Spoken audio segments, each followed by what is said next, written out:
Since we were elected 3 years ago, we've sought to use every legal tool at our disposal to protect Alberta's vital economic interests against Ottawa's repeated attacks.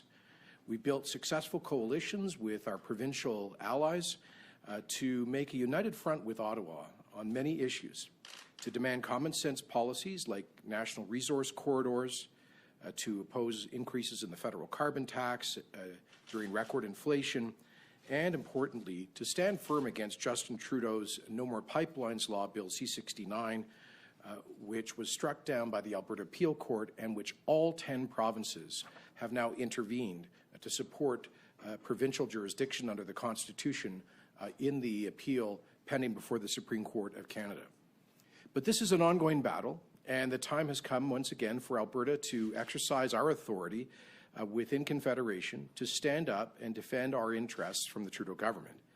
Yesterday, Alberta's Attorney General filed notice with the Federal Court of Canada that Alberta's government will intervene in a legal challenge of the federal move to list all plastics as, quotes, a toxic substance under the Canadian Environmental Protection Act.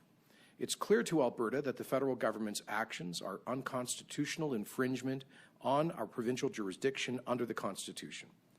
The federal government has once again drifted out of its lane, straying into constitutional territory, and has no legal right to be in it. So let me be clear. What the federal government is doing with this listing presents a serious threat to our economic interests. Alberta has the largest petrochemical sector in the country, and it is set for a massive expansion. Thanks in part to the petrochemical strategy in Alberta's recovery plan, we have attracted an additional $18 billion of announced investments in low-emitting petrochemical projects for products that the world needs. If we are going to succeed in the future energy transition, we will actually need the lighter and more efficient products that are produced from petrochemicals, for example, for the transportation sector, for automobiles, and for aircraft.